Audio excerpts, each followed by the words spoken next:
अस्सलामुअलैकुम class 10 students. आज हम करेंगे चैप्टर नंबर 13 जो कि 10th के हिसाब से अगर नंबरिंग देंगे तो चैप्टर नंबर 4 बनता है। इसके शॉर्ट क्वेश्चन करेंगे, CRQs और शॉर्ट क्वेश्चन। तो पहला शॉर्ट क्वेश्चन है, कहता है how does the medium affect the speed of sound. कहता है कि मीडियम का स्पीड ऑफ साउंड पर क्या असर पड़ता है। ठीक है, तो मैंने इसका आंसर लिखा हुआ है। Sound depends on the properties of medium. Sound जो है वो मीडियम की प्रॉपर्टीज़ पे डिपेंड करता है और मेनली जो होती हैं इलास्टिसिटी और डेंसिटी। ठीक है, यानी उस मीडियम में लचक कितनी है और उसकी डेंसिटी कितनी है। Sound travel fastest in solid. Sound की स्पीड जो है सबसे ज़्यादा वो सॉलिड में होती है, फिर स्लोअर इन लिक्विड, उससे कम लिक्विड में होती है, और स्लोएस्ट इन गैसेस, और फिर सबसे कम जो है वो गैसेस में होती हैं। ठीक है, तो आपने ये लिखना है कि मीडियम चेंज होने से स्पीड ऑफ साउंड भी चेंज हो जाती है। सॉलिड में सबसे ज़्यादा स्पीड होती है और इसकी वजह हम चैप्टर में भी डिस्कस कर चुके हैं। मैं फिर आपको बता देता हूँ कि सॉलिड में तमाम पार्टिकल्स जो हैं वो एक दूसरे के साथ मजबूती के साथ जुड़े होते हैं। तो जैसे ही साउंड एक पार्टिकल को मिलेगी वो वाइब्रेट करेगा और अपनी वाइब्रेशन से उस साउंड एनर्जी को अगले पार्टिकल में मुंतकिल करेगा, फिर अगले पार्टिकल में मुंतकिल करेगा। इस तरह फ़ौरन स्पीड जो है वो साउंड की जो है वो एक जगह से दूसरी जगह पहुंच जाएगी जब हम सॉलिड के लिए बात कर रहे हैं। ठीक है, पार्टिकल्स एक दूसरे के साथ मजबूती से जुड़े होते हैं, इनके दरमियान खाली जगह ना होने के बराबर होती हैं, तो फ़ौरन साउंड जब वो एक पार्टिकल से दूसरे, दूसरे से तीसरे और फ़ौरन एक जगह से दूसरी जगह पहुंच जाएगी। लिक्विड में क्या होता है कि लिक्विड में पार्टिकल्स के दरमियान डिस्टेंस सॉलिड से कुछ ज़्यादा होता है। ठीक है, अब इस पार्टिकल को साउंड एनर्जी मिलेगी, ये वाइब्रेट करता हो अगले से टकराएगा, फिर नेक्स्ट से टकराएगा, तो एक जगह से साउंड को दूसरी जगह जाने के लिए टाइम ज़्यादा लगेगा, यानी उसकी स्पीड जो है वो उसमें क्या हो जाएगी, कम हो जाएगी, क्योंकि वाइब्रेट करते हुए उसकी जब दूसरे तक जाएगा तो उसकी वाइब्रेशंस या उसकी एनर्जी कम हो चुकी होगी। ये था लिक्विड के लिए। और जब हम गैस की बात करते हैं तो गैस में पार्टिकल्स जो हैं वो बहुत फासले पर होते हैं। ठीक है, बहुत ज़्यादा फासले पर होते हैं, तो ये एक पार्टिकल पहले वाइब्रेट करेगा, फिर वो अगले से टकराएगा, फिर आगे से, तो टाइम जो है वो बहुत ज़्यादा लगेगा, जिससे स्पीड जो है वो बहुत कम हो जाएगी। तो ये है गैस के लिए। अगर हम डेंसिटी वाइज बात कर लें तो सॉलिड का जो वॉल्यूम है कम होता है, इसकी डेंसिटी जो है वो ज़्यादा होती है। ठीक है, सॉलिड का वॉल्यूम बहुत कम होता है क्योंकि पार्टिकल्स एक दूसरे के करीब होते हैं, डेंसिटी बहुत ज़्यादा, तो इसलिए इसमें स्पीड ज़्यादा होगी। लिक्विड की डेंसिटी जो है सॉलिड से कम होती है और गैस की डेंसिटी उससे भी कम होती है, तो इस तरह स्पीड जो है वो कम होती जाएगी। ठीक है, तो आपने बस इसका ये आंसर जो शॉर्ट है, बस शॉर्ट्स आंसर वही लिखने हैं आपने बस इसका। ठीक है, नेक्स्ट है second question, does sound waves show reflection. क्या साउंड वेव रिफ्लेक्शन ओबे करती हैं, रिफ्लेक्शन करती हैं। तो हमने चैप्टर में पढ़ा है कि साउंड वेव जो है रिफ्लेक्शन जो है वो शो करती हैं और इनकी जो रिफ्लेक्शन है वो इको कहलाती है। Sound strike hard and smooth surface they bounce back. जब भी साउंड जो है वो किसी हार्ड और स्मूथ सरफेस से टकराएगी तो वो टकरा कर वापस आती है और इसी को हम रिफ्लेक्शन का नाम देते हैं। इसी तरह थर्ड है, what factors influence the loudness of sound. Sound की जो लाउडनेस है वो किन फैक्टर पे डिपेंड करती है। तो ये भी हमने आर्टिकल में पढ़ा हुआ है सारा।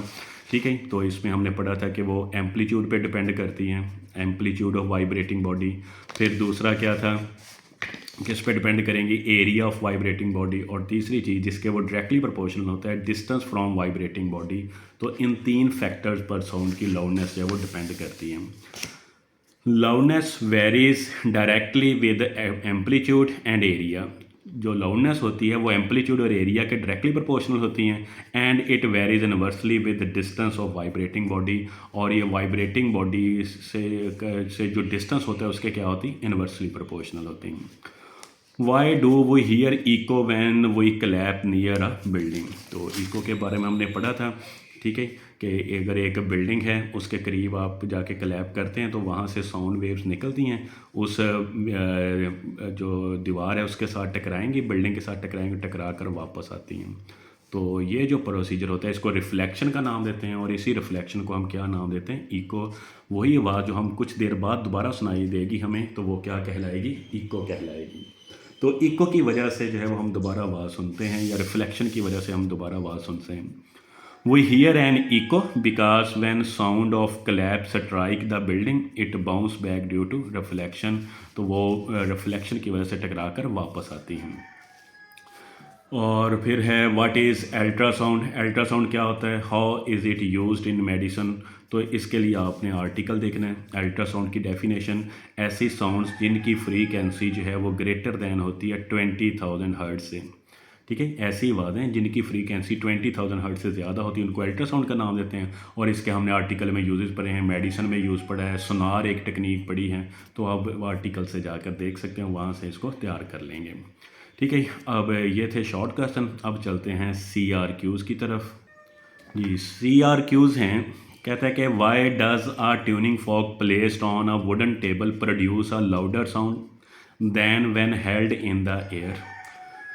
कहता है कि ट्यूनिंग फॉक जो है जब वो हवा में वाइब्रेट करता है तो उसकी आवाज़ बहुत कम होती है, बहुत हल्की होती है, लेकिन जैसे ही उस वाइब्रेटिंग ट्यूनिंग फॉक को हम टेबल पे रखते हैं तो उसकी आवाज़ जो है वो ज़्यादा हो जाती है। What does it tell us about role of surface area in sound propagation. तो ये हमें जो इसका सरफेस एरिया है साउंड प्रोपगेशन में, वो इसके बारे में क्या बताता है। ठीक है, तो ये भी हमने सारा आर्टिकल में पढ़ा था कि जैसे ही आप वाइब्रेटिंग ट्यूनिंग फॉक को टेबल पर रखेंगे तो टेबल का एरिया जो है वो बहुत ज़्यादा होता है। ठीक है, टेबल का एरिया ज़्यादा हो जाएगा, जब ज़्यादा एरिया वाइब्रेट करेगा तो आवाज़ भी ज़्यादा पैदा होगी। तो इस वजह से ज़्यादा साउंड पैदा होती है। जितना वाइब्रेशन एरिया ज़्यादा होगा उतनी ही आवाज़ ज़्यादा आएगी। When a vibrating tuning fork is placed on a wooden table, जब इसको किसी टेबल पे रखते हैं, the table vibrate and sound become louder, तो टेबल वाइब्रेट करता है जिससे जो है आवाज़ वो बुलंद हो जाती है।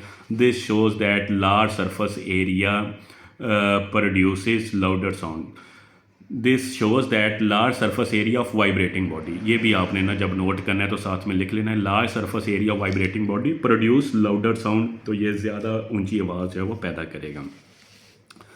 दूसरा CRQ है, कहता है कि if sound needs a medium to travel, how does the bell jar experiment prove this requirement, what happens when air is removed and why.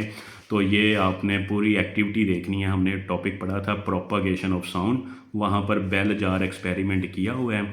ठीक है, वहाँ से जाकर आप वो सारी की सारी एक्टिविटी आपको यहाँ पर लिखनी पड़ेगी कि एक बेल जार है, उसके अंदर आप ने बेल जो है वो ऑन करनी है तो आपको आवाज़ सुनाई देगी। फिर आपने क्या करना है कि एक वैक्यूम पंप लेके उस जार में से हवा को सारी को खारिज कर देना है। जब हवा वहाँ से खारिज हो जाएगी फिर आप बेल चलाएंगे तो आपको आवाज़ नहीं सुनाई देगी। इससे हमें पता चल जाएगा कि आवाज़ को, साउंड को प्रोपागेट करने के लिए किसी मीडियम की ज़रूरत है।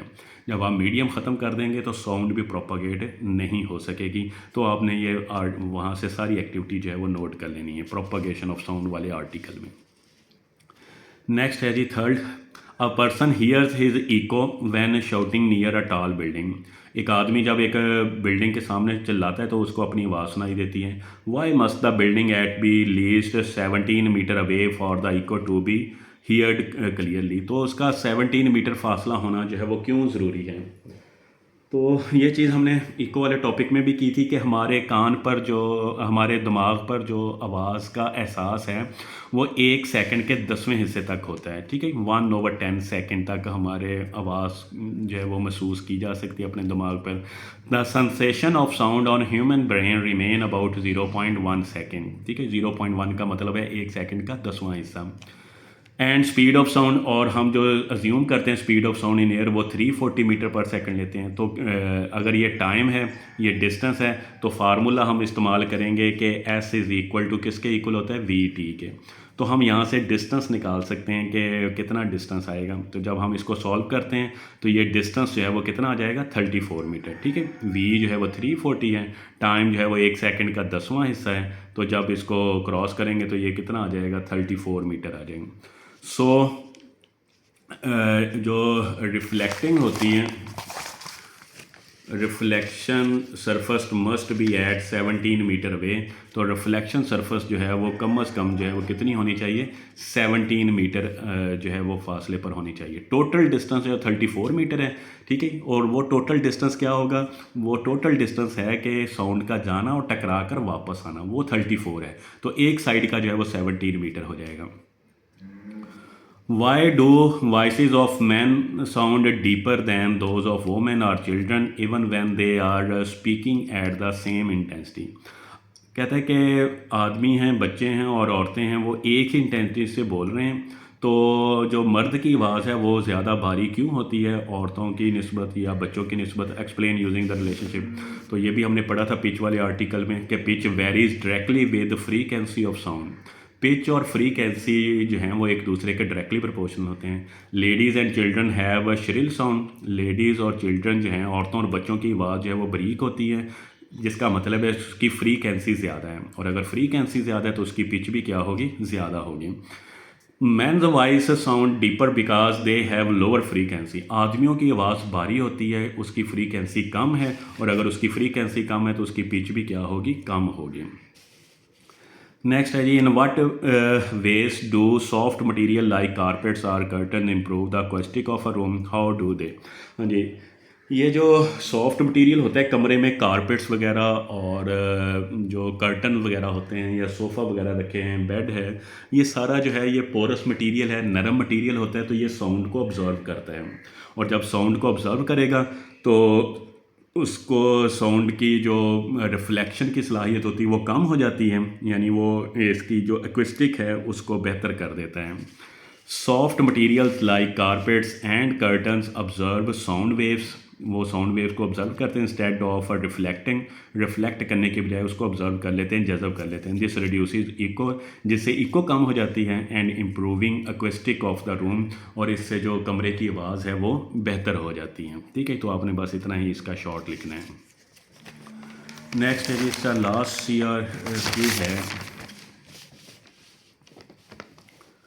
जी, when a person claps near a cannon, जब एक आदमी एक पहाड़ी, कैनन कहते हैं पहाड़ी को, and hear the echo after a few seconds, how can they calculate the to the distance. तो वो कैलकुलेट डिस्टेंस जो है वो किस तरह कैलकुलेट करेंगे।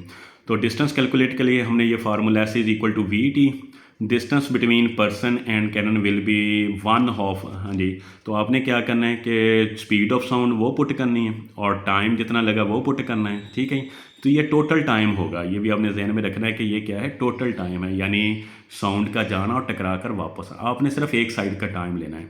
तो इसलिए जो भी डिस्टेंस आएगा उसको क्या करना है, cannon will be 1/2 of this distance, यहाँ से जो भी डिस्टेंस आएगा उसको 2 पे डिवाइड कर देना।